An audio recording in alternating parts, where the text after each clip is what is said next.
We're so excited to have J.J. Johnson here, who I understand this is his first book event in Boston. So we're really thrilled. J.J. Johnson is the James Beard Award-winning chef and cookbook author.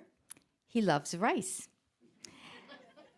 And yet it was Johnson who came to realize during his time studying at the Culinary Institute of America and cooking in New York City kitchens that rice was seldom served. But the cooks in these kitchens came from every corner of the planet and all shared in common the experience of growing up with rice. Rice, he understood, is universal. To that end, he started Fieldtrip, a local New York chain of fast, casual rice bowl restaurants, and wrote this gorgeous cookbook. Frugal Bookstore is selling it in our lobby, and JJ will be signing copies afterwards. I encourage you to buy it. It is a beautiful, beautiful cookbook. We also have bites from the cookbook that our wonderful partner, BU Food and Wine, will be serving to all of you at the end of this conversation. A spicy puffed rice snack mix and passion fruit horchata. Am I saying that right? Horchata? Our wonderful moderator, Tamika Francis, is the founder of Food and Folklore, which pays homage to global food traditions. We could not have a more perfect interlocutor for JJ than Tamika, who, when she saw that we had booked him, immediately raised her hand and said, "I have to do this." We'll be taking your questions throughout the hour. Just go to slido.com. Go to hashtag cuisine, and we'll be taking your questions. And as you can tell, we're also going to have a fun food demo towards the end of their conversation, and I will let Tamika and JJ take it from here. Great. Thanks so much, Amy. Thanks, Amy. As usual, oops, sounds good to me. Welcome, Chef, to Boston. Welcome back, right, to Boston. I'm in Boston all the time. You have roots here. Yeah, my wife's from Boston. I don't drive. I don't like driving to Boston because we get stuck in Connecticut traffic. But okay. You don't know about that. I don't. Well, welcome to Boston. It's so good to have you here. We're super excited. We're always excited to have chefs with us, but this one, rice, I feel seen in this book. So I'm so excited to have this conversation. As usual, my job is to really facilitate this conversation. We take questions by slido.com, hashtag cuisine. But more importantly, it's just really a chit chat to learn about you and this amazing book. The roadmap, we'll chat about you a little bit, go into the book, and then we'll have this really fun demo. How's that sound? Sounds great to me. All right. So we'd like to start the question, Amy shared your bio, but bios are, written. We'd love to know who you are. What does home taste like for you? Not your bio version, but the pivotal moments that led to J.J. Johnson being a chef and really to this work. I grew up in my grandmother's kitchen. And I'll go back a little bit just to paint the picture. My mom's from Long Island. My dad's from Harlem. My mom is half Puerto Rican, half Bayesian. My dad's African American. My dad's family story is a little bit easier. My grandmother came to Harlem on a church bus at 16 and never went back to North Carolina. Okay. My grandfather came from Mississippi to New York City, but most people from Mississippi went to Detroit. I don't know how he wound up in Harlem. And then my mom's family, my grandfather is second generation or first generation, depending on who you speak to, Bayesian.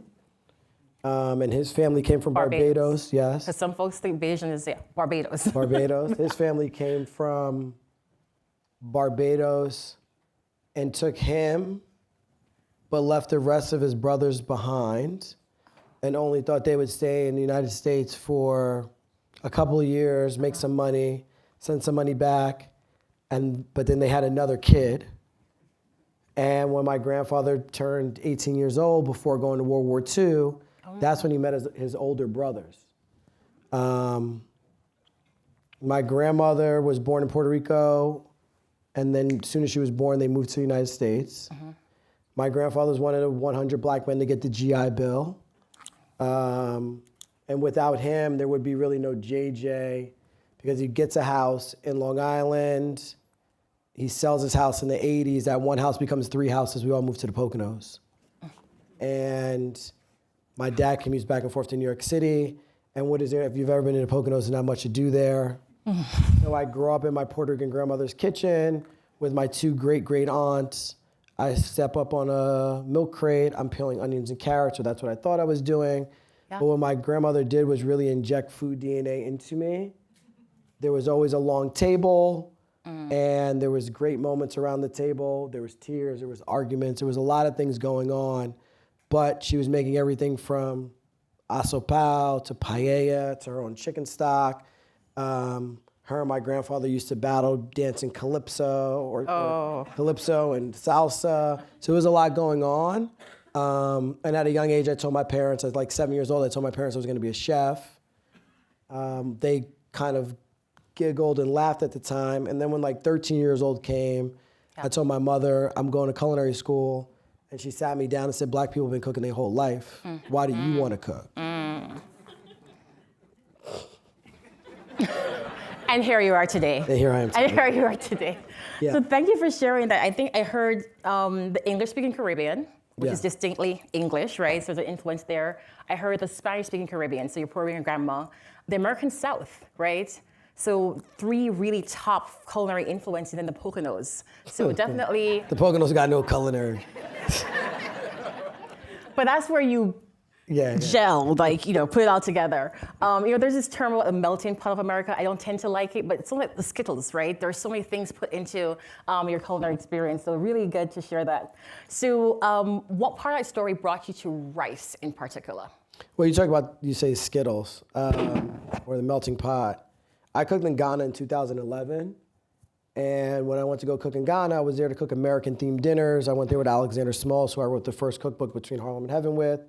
And the flavors of the kitchens of Ghana were very familiar. The people, the flavors, the music. And I'd never been there before in my life. I'd never been anywhere in West Africa. But you knew it. I knew it. I also nobody taught us in American history about West Africa except that it's a poor place. That's not factual at all. And so I go there, we cook at this hotel called Villa Monticello, it's owned by a woman. And I'm like, why does this food seem too familiar? Like, why does jollof rice seem like red rice from the American South? Why does, wake seem like, black-eyed peas and rice, Right. Like you've had it before. Like I've had it before. Yeah.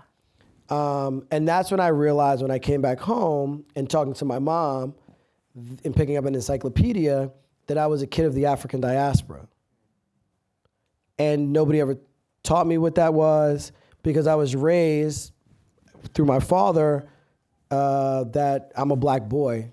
There was no 23andMe. There was none of that stuff, right? It was like, this is who you are. This is what you're going to be in society. This is how people are going to look at you. But those are like the first 2 rice moments for me. And being in a grandmother's kitchen in Ghana and Accra, I mean, everybody was waiting for jollof. I mean, there was mutton, there was goat, there was guinea hen, there was everything. I'm like going over here to protein, and everybody's like waiting for this beautiful rice to come out, the star of the show. And it was like, why don't we look at rice that way? Yeah. Right. Thank you for sharing. So there's this quote that just came up for me. Rice can tell you so much about who you are, someone is, where they're from, and what sustains them. I think I read as well that, in some Asian cultures, they ask you, have you had rice yet today? Or have you had rice?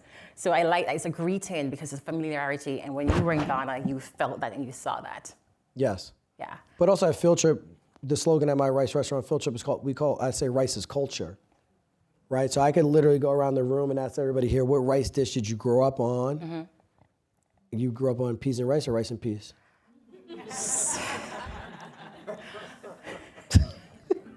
Rice and peas, which includes no peas. It's red kidney beans, but I'm Jamaican, and it's our national Sunday dish. Somehow it's rice and peas, but there's beans involved. But yeah. So that was at your kitchen? Sunday dinner, and not everyone was allowed to make it. Correct. It had to be, you had to earn your rice and peas. But when you invited friends to come over, it's your show off rice. that was even if whatever culture you were from, and if they never had peas and rice or rice and peas, I'm sorry, rice and peas, then they would go home and they would tell their family, oh my God, I went to Tamika's house. And had rice and This peas, yep. flavor of coconut, the rice, right? And so I believe like rice connects us all. And it doesn't matter where you're from or wherever you're traveling to, rice is that key that unlocks the door to tell you about that culture. And if you're biased about somebody's culture, you can use rice as that vessel to help you understand. Conduit. Right, exactly. Yeah, I love that. Thank you.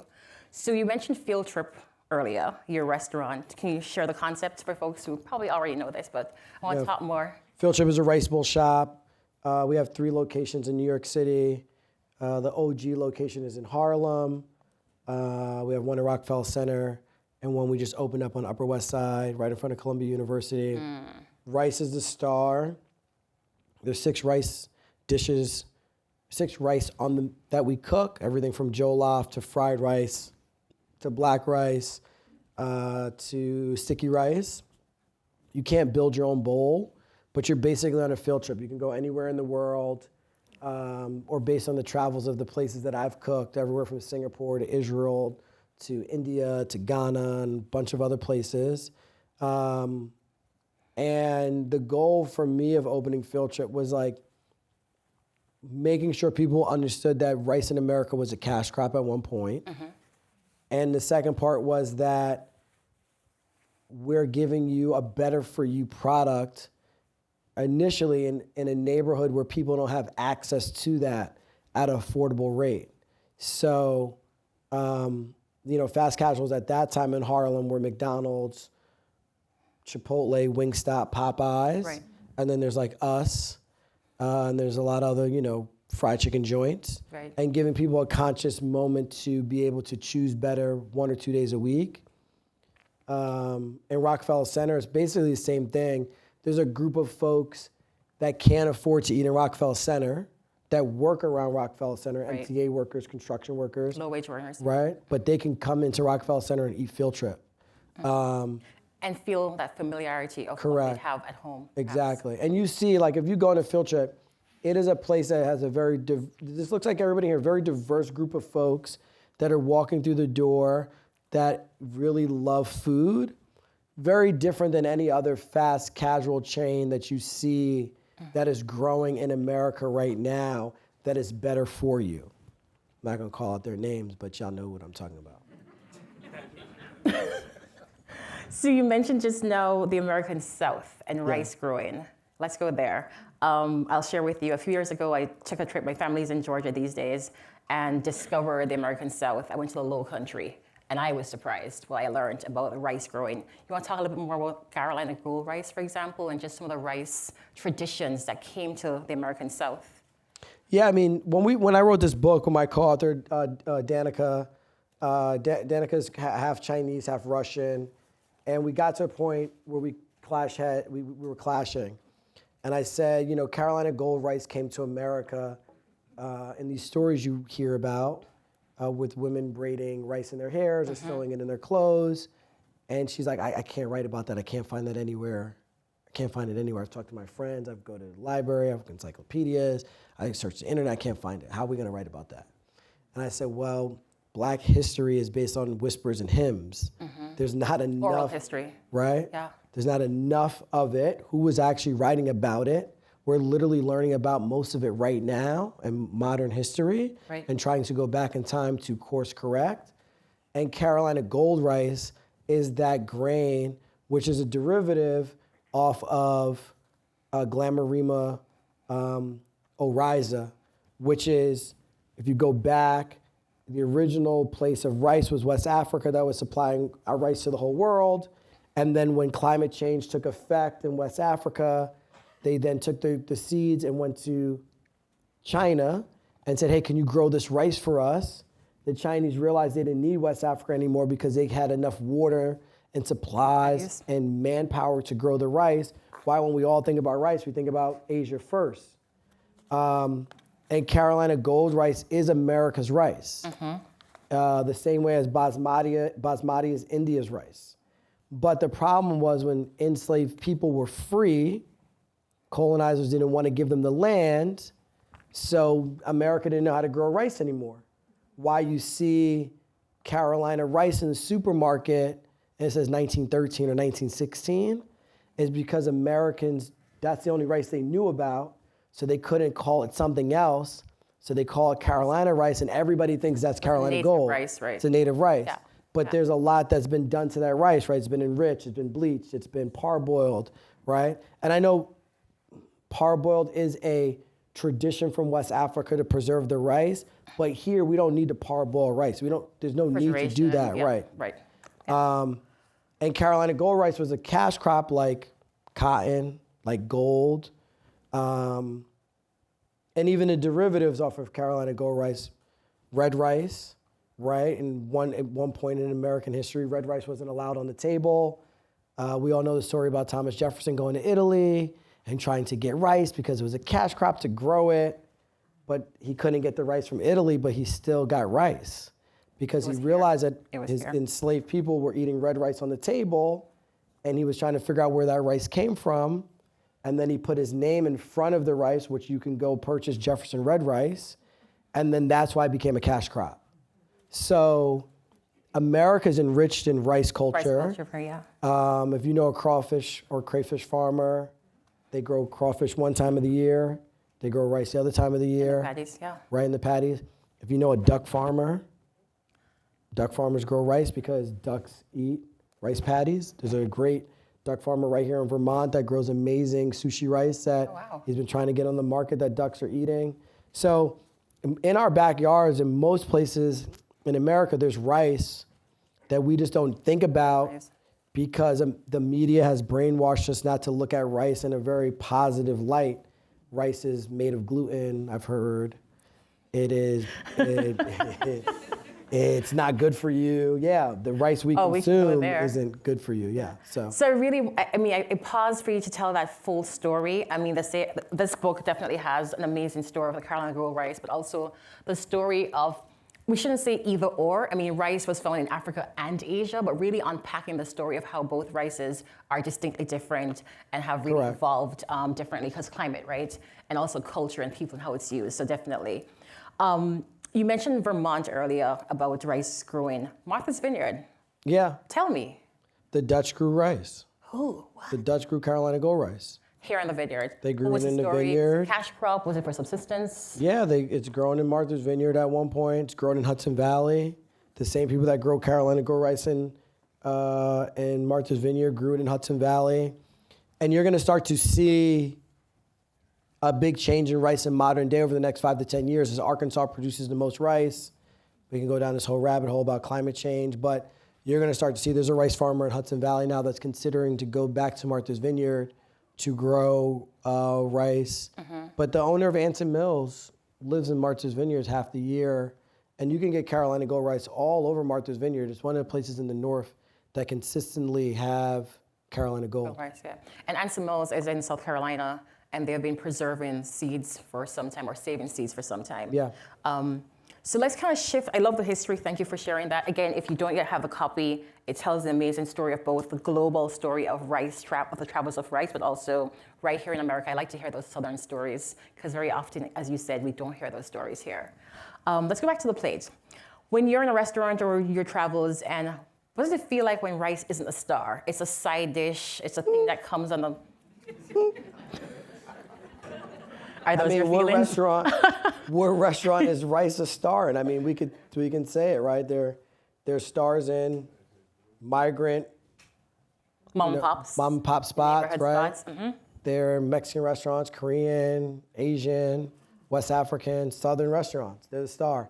And most people will go to those restaurants and they leave and they'll write you an amazing review. Oh my God, the rice in this restaurant was the best rice I've ever had. And then you go to a French restaurant, they only eat rice for family meal, or they make risotto, right? Right? And I mean, that was for me, when I went back and was writing this book, I remember working like Tribeca Grill, and everybody took a turn, and what was always for family meal, which is a time that everybody gathers as a family to eat in a restaurant, there was always a rice dish. It's a communal Very thing, communal. Right? And the rice dish would fly. The rice was gone. Yeah. But it never was good enough to get on the menu. Yeah. And now you're starting to see it. Like in New York City, there's a restaurant called Adam Mix that has 2 Michelin stars, Korean JP. They do a phenomenal job. They use this Korean gold rice that's making it. But you're starting to see it on a lot of folks' menus, but people, media still doesn't write about it in a love language like we write about pasta. Right. Because there are isms and schisms, right, around. Yeah. But if it was a cash grab, they would be writing about it. Right. But the thing with both your work and the work of others, we're trying to evolve that story and make, what is home food or food the star. So thank you for the work you're doing there. Again, just to mention, we are taking questions on slido.com, #cuisine. And can you dive a little bit more in why you think, maybe you already said this, but that idea of good enough for the menu, like what gets on a menu? As a restaurateur yourself, there is economics, cost of goods, what's marketable, like what goes into, and how did you take that big leap to have an entire rice concept? What happened was? I think like the culinary scene is, like I go back 10 years when I cooked at the Cecil, and it was owned by 2 black men, right? One Dick Parsons, the old CEO of Time Warner and Citibank. He could have put any chef he wanted in the world in the restaurant. He could have had any type of food. He owned his own vineyard, right? And when I cooked there, it was just based like, just cook. Whatever you think is this classification of food, you cook it. And if it's delicious, we're okay with it. But you're a younger chef, you're just... Yeah, I was young. You trying to say I look old now? Younger chef? I know I got some gray hairs now, but I have 3 restaurants, 2 twins. I got twins, And I think, fast forward 10 years, the culinary world is changing because chefs of color are saying, okay, hold on, I work really, really hard here, and I made a name for this chef here, and I got no credit. I'm gonna go try to figure this out on my own. For me. And it might be a mom and pop spot because they just couldn't raise enough money, right? Capital, right? They didn't have enough capital to raise because where's the access point? Who's in their network? And that's kind of what happened with me. Like Fieldtrip was never supposed to be a fast casual. It was supposed to be, my vision was for it to be like Momofuku, instead of ramen noodles, it was gonna be rice. I had a business partner at that time that was like, nobody's gonna pay $28 for a rice bowl in Harlem, right? When you talk about the economics or the isms, right? And I couldn't raise enough money, and we wound up doing a fast casual restaurant. I never worked in the fast casual space before. And that's what kind of happened, but I fell in love with rice, and I felt like I consider myself a disruptor, and I was like, I'm gonna try to disrupt this industry, and I raised this amount of money, and I know I could pay these people back if it hits the fan over a course of time. And it just wind up working out. And I think when we're looking at the landscape now, rice is a center. Why so many people are talking about rice? Should you wash rice? Can you eat leftover rice? All these things we're seeing on mainstream media is because when these people are going to eat at restaurants now that are Michelin star, James Beard nominated, what are they eating? They're eating rice. It's become mainstream. Right, and they don't know anything about it. They don't know if it's peas and rice. They just know, I think that's kidney beans and there's coconut flavor, some scallions in there. They don't really know, so they're educating themselves. Reggae rice. I've heard it called reggae rice. Stop it. No, seriously. Someone call it reggae rice. Send me that person. I will talk to them. But going to what you're saying just now, the history of rice seems to be America's history in a way, right? Are we starting to realize this culture is going mainstream? Are we there yet? Is it a tipping point? Where are we? Where do you think we are? I think the hard part is like when you start to dive into rice, you got to go into like a little bit of a dark place. And America doesn't like these dark places. We think like, oh, we're pointing the finger at you now. It's like, no, this is just what it was. We have to talk about it. There's no way around it. It's just who we are as black people. Doesn't matter where you're from when you're black. And this is what it's attached to. We want to get past it just as much as you want to get past it. And yes, Glenn Roberts, the founder of Anson Mills, he's like, Jefferson red rice and Carolina gold rice and Midlands all come from the Annabella era. And it's like, okay, and? Like, I wasn't around. What does that mean, right? And my grandfather's not around right now. Right. So it's like, yes, you have to talk about it. You have to say it's from that time. But Midlands rice and Carolina Gold and Jefferson red rice and rice grits are all delicious items to cook on your menu. Right. And are also really good for the soul. So why shouldn't we have it on our menus, and why shouldn't we make it as people that represent that grain or American culture? Why shouldn't we own it? Because then when somebody else grabs it and makes it mainstream, then we're gonna get mad. Right, appropriation. But to go back to what you mentioned just earlier, I mean, the story of rice doesn't start with enslaved people in America, right? No. It was taken from the African continent. So there's another story that's not fully told or developed. Well, that's why in the book, many people don't call wild rice rice. But rice is a grass, right? And wild rice is native to the land here by the native people. So how could we leave that out? Right.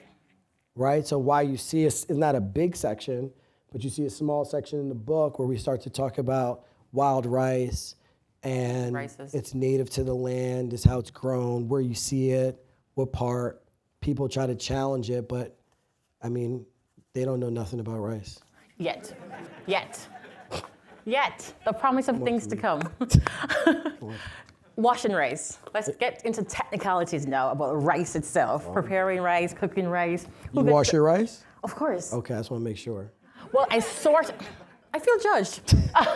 First, you sort it. Sort it. So I grew up in the Caribbean, and it's really like you buy bulk rice, so making sure there are no stones and little things in there. It's not exactly fancy rice. You gotta sort and make through, pick through, then wash. Yeah, 100%. Is it okay with you? Yeah. Okay, You cool. wash it till the water runs clear? Clearish. Clearish? Okay. Yeah? That's fine. But you gotta wash your rice, right? Because you have to wash, just like you should wash your vegetables. Arsenic. Talk about why. Stop with the arsenic. You trying to set me up. I'm not. I read it. You get that question somewhere? People do have those questions about should we wash rice for this reason? And for me, it's about the starch and anything else. No, you should wash rice because it's grown. It's in water. Most people are growing rice in a flood irrigation way, which you shouldn't grow it that way anymore. And it then is picked and milled. There's hands on it. It's in bagged. It's in transported, and then you purchase it. You wash your broccoli. You wash your. I wash my everything. All your vegetables. Even my cans.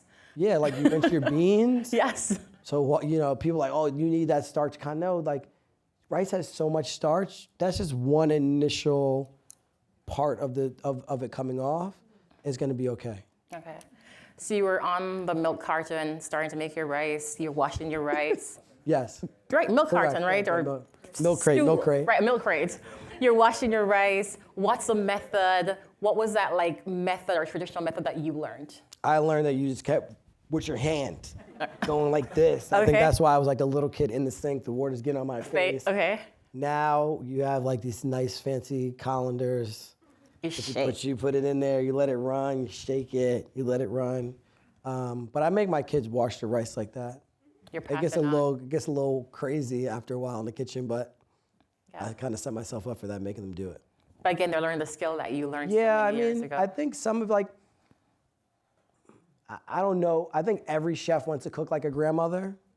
Right? Like every chef wants to cook that flavor, the soul of their grandmother or somebody's grandmother. The love. And those are some of the things you just need to do. Like when people challenge me about washing rice, listen, I'm not arguing with the grandmas of the world. The grandmother said to wash your rice. And they're not arguing with us. Right. Wash your rice. Yeah. So, yeah. And also, the biggest thing now is can you eat day-old rice? Is that a question? Yeah, it's big now. It's I'll be dead. But the best fried rice comes from. You can't make fried rice without a day-old rice. We just need to cool down the rice properly in the fridge or in your freezer, and then put a top on it. But the biggest thing now is you can't eat day-old rice. You know how many cultures have day-old rice? We call it Sunday, Monday. Yeah. So Sunday's dinner is Monday's dinner. So and maybe Sunday, Tuesday too. By Wednesday, you start asking questions. So pretend I can't make rice. So what are the basics that you'd probably offer to me, like in a minute or so? The basics I need to have down. So we wash rice. We already got past that. Yeah. Then what? Rice doubles in size. Okay. So you need to make sure you have the right size pot. I always say the perfect pot is a 4-quart pot. Okay. You're never gonna make less than 2 cups of rice. So 2 cups of rice. Yeah, come on, you don't make 1 cup of rice. It's fine, but that's why rice is so great because you can eat it on Monday. Several days. Yeah. Yeah. I use a finger trick, my third finger, bring it to the first knuckle. We had the same grandma. Yeah. We and must have had the then same grandma. Put the top on, bring it to medium heat, and then let it rock and get to 22 to 25 minutes. Pull it off the heat. Okay. Take the top off, put salt in the pot, fluff, fluff, fluff, fluff, fluff, fluff, fluff. Put the top back on, push it to the side, and let it steam out for 5 minutes. Question. The salt came after the rice was cooked? Yeah. Tell me. Because the salt in the pot will make the rice clinch the germ, Okay. clinch, Harden. and it won't let the rice burst. So when you put the salt in, rice will absorb all the flavor you give it. Now, I'm not talking about like if you're using spices, right? You're toasting cumin or curry and those things, and maybe you have vegetables and you're seasoning the vegetables and then you're adding the rice and toasting it like popcorn, kind of different methods. Because you're infusing the Right, flavors but in into a it. like perfect steam pot of rice, add the salt and fluff, fluff, fluff, and then put the top on and push it to the side. Nice. It will, in that extra 5 minutes, we'll steam it out, and the rice will then like come apart like pearls. Okay. Fat. Are you adding butter, oil, fat? Ooh. I'm asking for a friend. You put,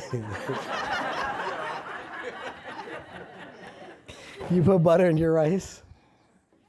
Butter has been placed in rice before. I mean, a lot of people do. But why? Because buttery?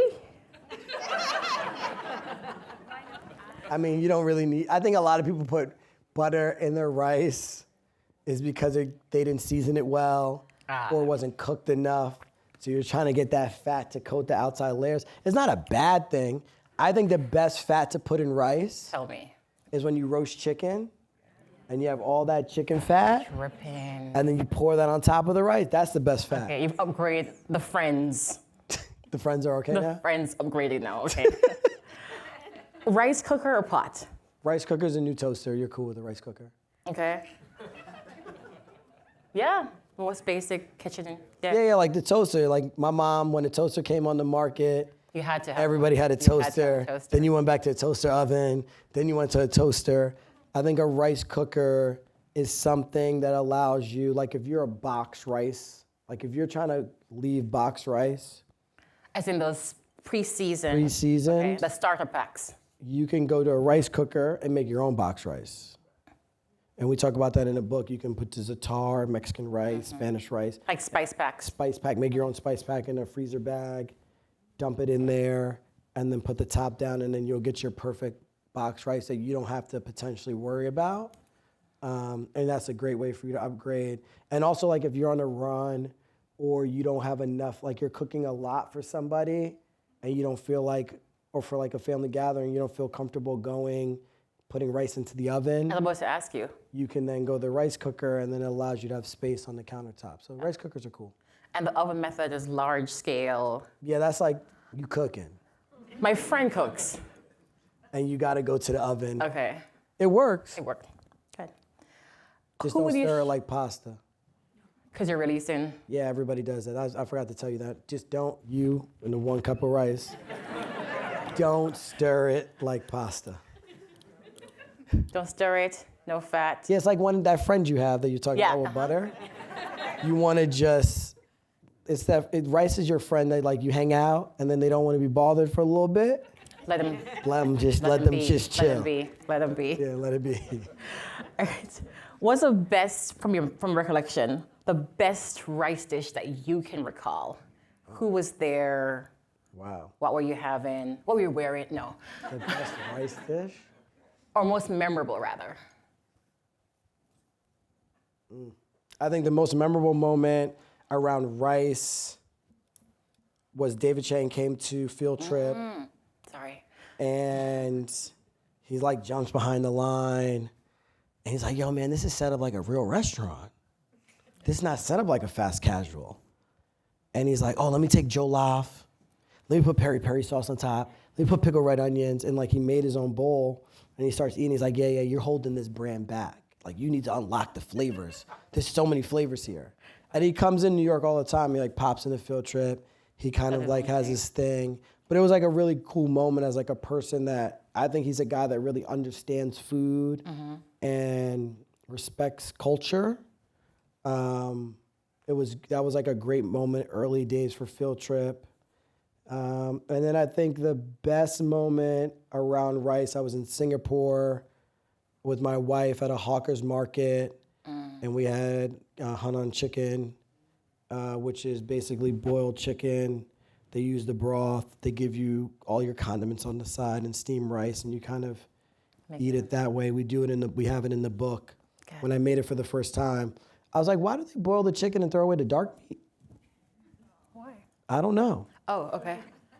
It's something we talk about, but it's like the perfect thing. Like if you're have a busy household, you can literally drop a whole chicken in there, boil it, throw it on the table, and have everybody pull apart, put rice, have your black rice vinegar, ginger.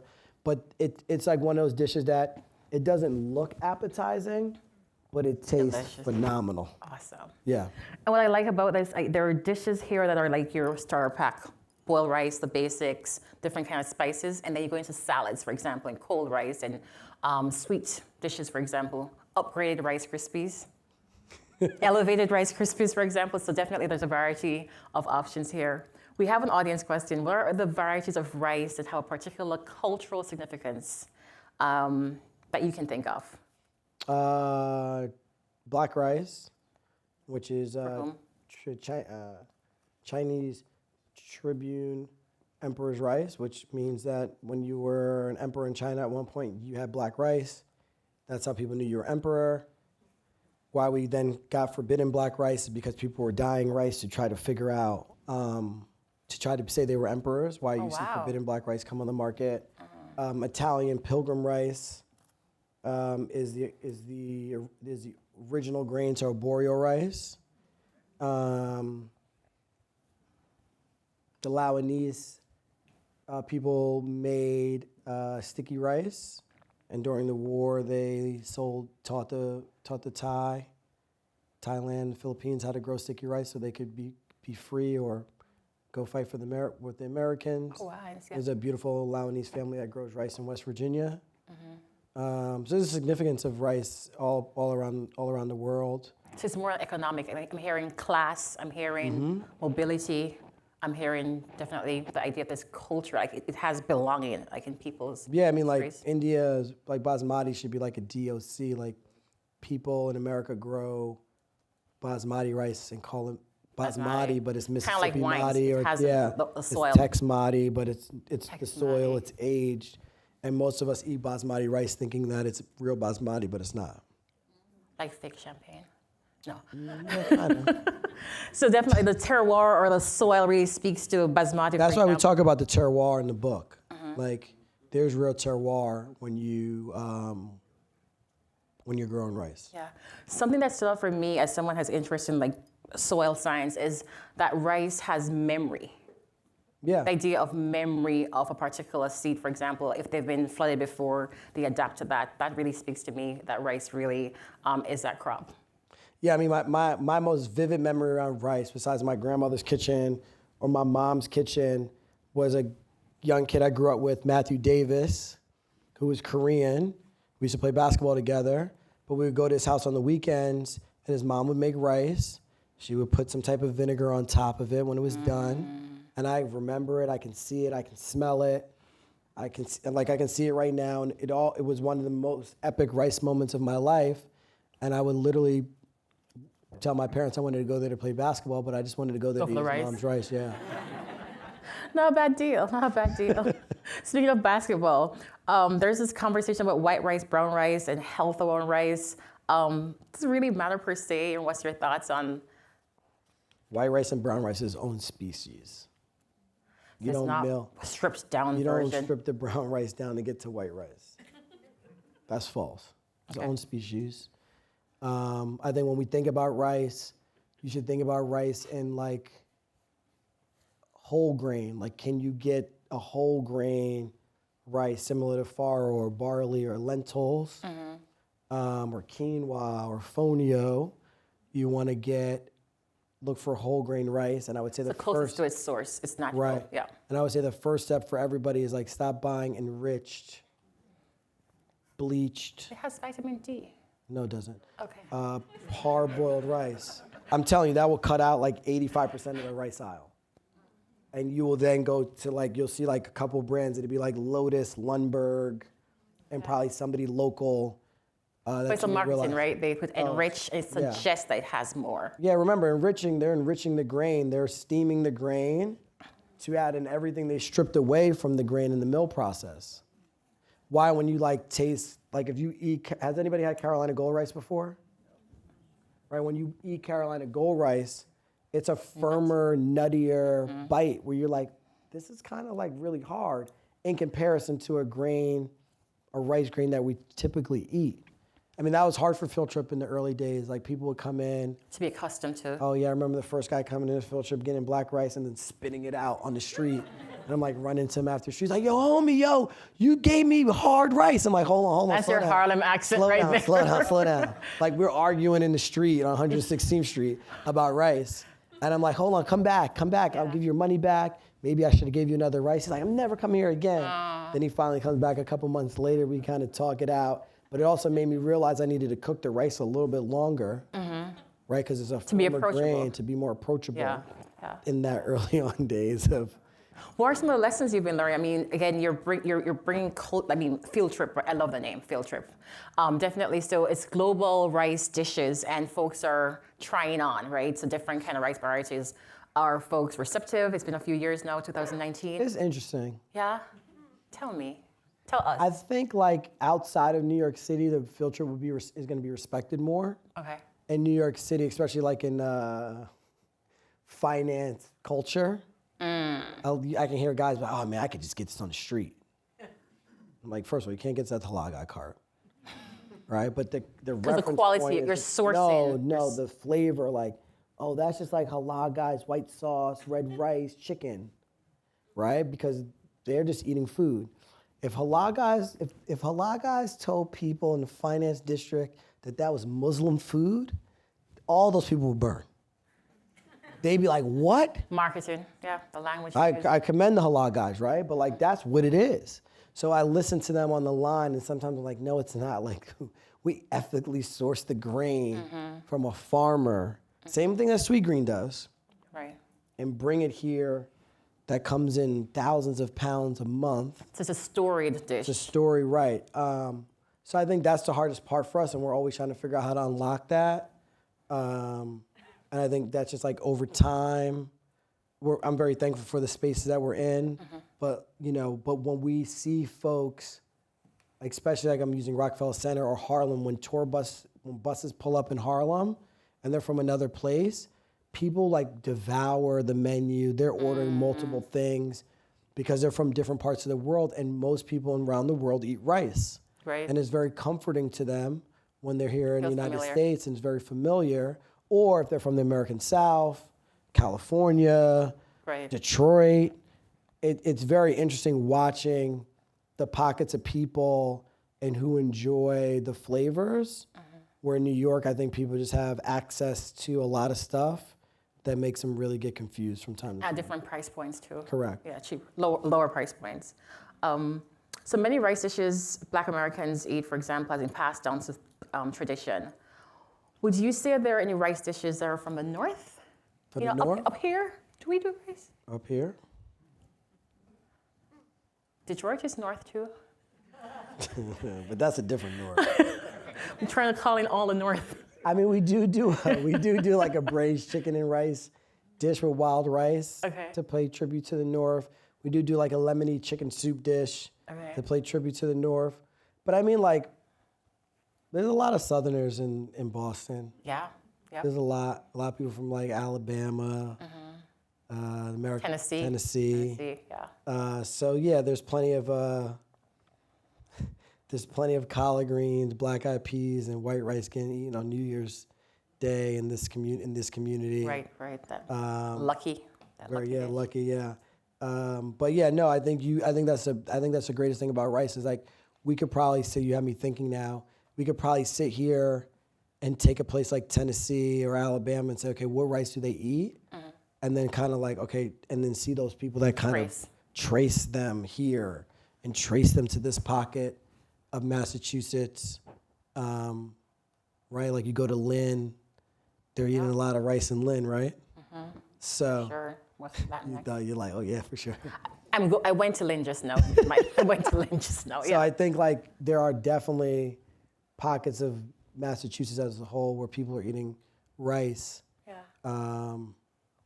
And it's really delicious at the dinner table. Yeah, I mean, and Boston, a city of immigrants, so definitely lots of rice options. And Cape Verdeans here, like you have a lot. A lot to choose from.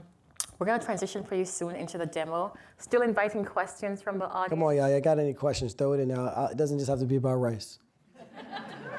You want to learn how to roast chicken? We can help them, right? Just to get the drippings for the rice. Just to get the drippings for the rice for no other reason. Tell me about a recipe that stands out for you in the book. I'm sure you don't have favorites per se, right? I do think my favorite recipe is the cinnamon lamb rice dish.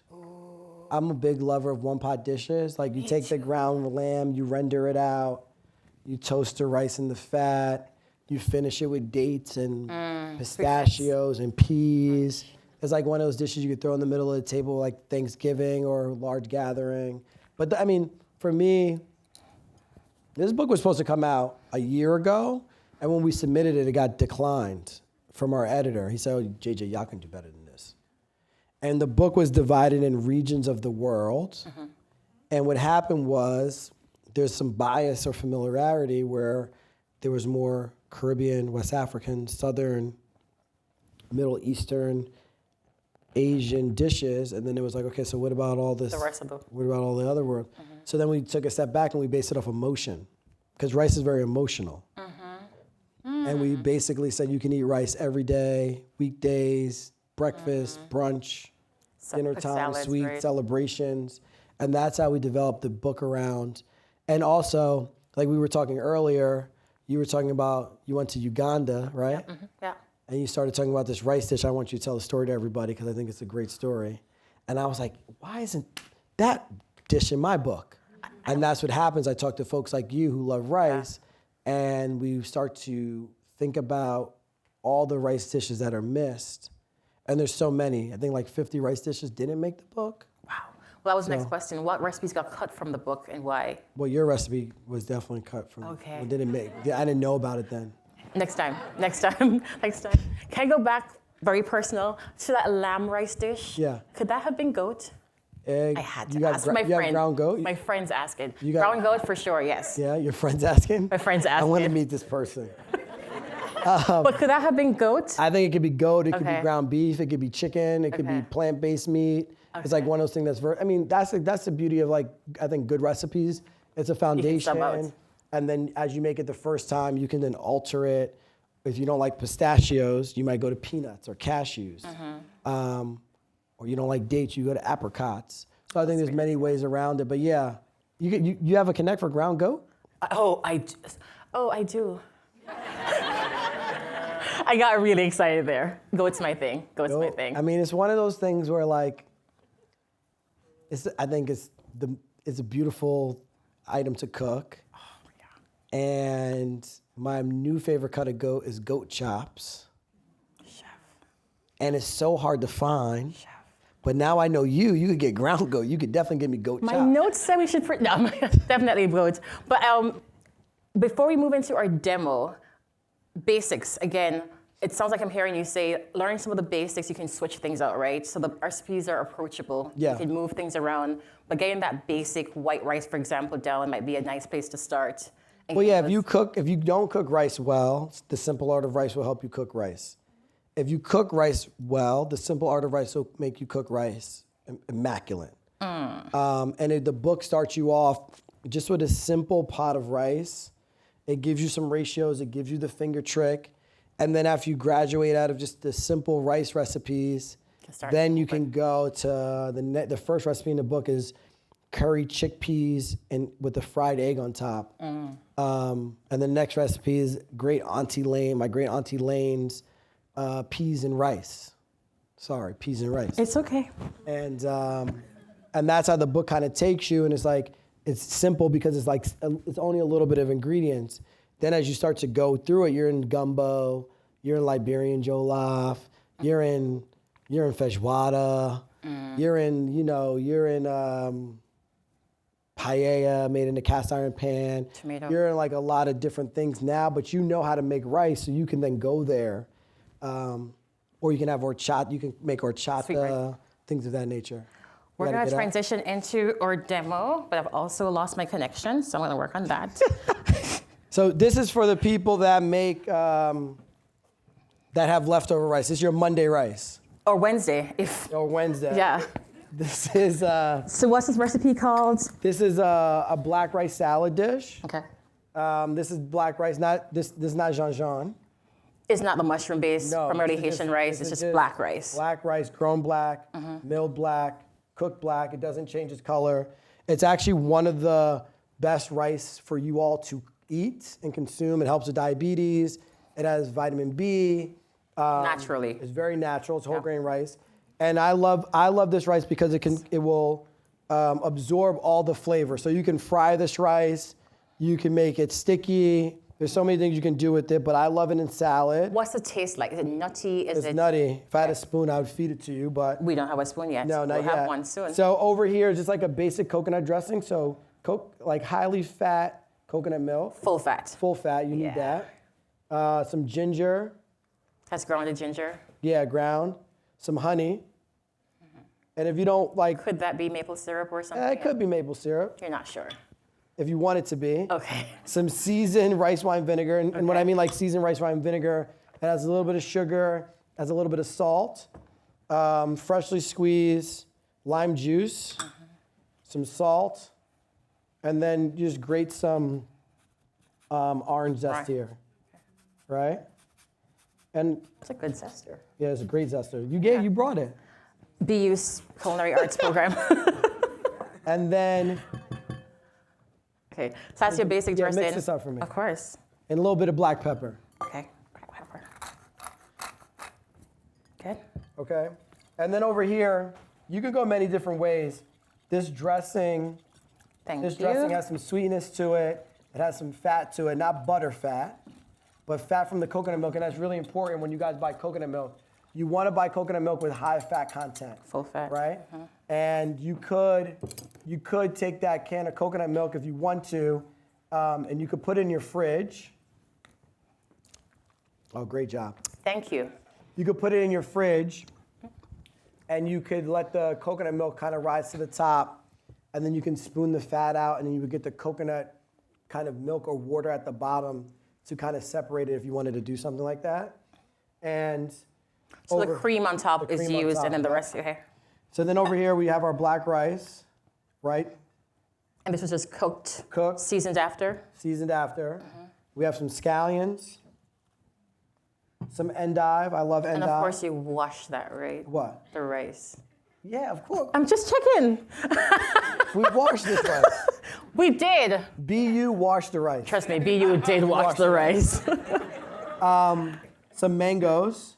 And let's say you're not a mango lover, you can go pineapple here. So tropical fruit of Very some sort, some tropical sweetness. fruit. And also, like, when you're cooking, you want to cook with a little bit of color, right? Then we're going to add in some cherry tomatoes. Okay. In the summertime, these could be heirloom tomatoes. We're going to add in some radicchio for bitterness. Good fish. And Right. crunch. I'm not a big radicchio fan, but it works here. And then I use two types of basil. I use regular Italian basil, and I Right use here in this? Thai basil, right? And I think the best way for basil is that you want to just tear it with your hands. No fancy chiffonade. No fancy chiffonade. You want those big pieces. Okay. This is a great activity for like somebody in the kitchen that you want to boss around. My mother-in-law, when I cook with her during Thanksgiving, She bosses me around. I'm her sous chef. And she tells me, this is my kitchen. It's not your kitchen. And I would be tearing her basil for her, not something that I would want to do. And then you kind of mix this around like this. Add Chef, a little question. salt. Why 2 types of basil? Oh, because you want, the great thing about Thai basil is Thai basil is going to give you that like essence of mint and basil together. And maybe like a little, like if you don't like cilantro, a lot of people that don't like cilantro, I say you can go to Thai basil because it's going to give you a little Close, bit but of not, of it. right. And the Italian basil gives you some of that sweetness and freshness. And then you kind of just pour this dressing over top. Okay. And is this a chilled, room temperature? I Like how say we- yes. You can marinate this. So Okay. you could put this out right now. Like, it'd be great. But I would mix this just like this. The colors, right? Put it in a little saran wrap. Put it in the fridge for like 30 minutes. Just sit so it can Just marry. absorb it, right. And if you were gonna let it marry, you can put the herbs in after you take it out because you don't want the herbs to turn brown from the citrus To wilt, okay. to in the dressing. And that's really it. And then you got your cashews for a little crunch. Yum. I feel like I'm on like a late night TV show with you right now. And your little crunch here. Not a bad idea. Coming to Boston soon. And there you go. So this is so much color. Let me see. Not bad. Yeah? I mean, I made it. Yes, you did. And if you want, you can add chilies in here for spice. You can add chili oil. You can go a lot of different routes. That's my You food can also next. slice some chicken, put this on top. But this is why I love rice. It's like summer. Rice makes your life easier. You have Monday, you made this on Sunday, and now you have it left over, and most of us don't know what to do with rice the next day. And you can use it in salads, you can put this in your waffles. There's so many things you can do, and that's also what Simple Art of Rice really shows you. This tastes like summer. Summer is coming. Well, let's get spring first. Let's get spring first. Chef, thank you so much. This was delicious, actually. Thank you Gonna have everybody some for of my coming, it dinner. really means a lot to me. Thank you very much. Again, welcome back to Boston. Thank you, Tamika. And with such a great conversation. Again, for those in the audience, the book is available outside. I have worked my way through it, made a few recipes already because there's so many things to make. So thank you. Thank you. Yeah, of course. Buy this book. It's really fantastic book. He'll be signing copies. We have treats for all of you to eat. And I think this crowd will be interested in our next, we're having a live podcast of The Sporkful with Dan Pashman on Wednesday, April 17th. BU Food and Wine will be serving some pasta. morsels as well. So look that up on our website and register. Thank you so much, JJ. This was a very blast. And thank you, Tamika. Thank you. Thank you, Tamika. Thank you so much.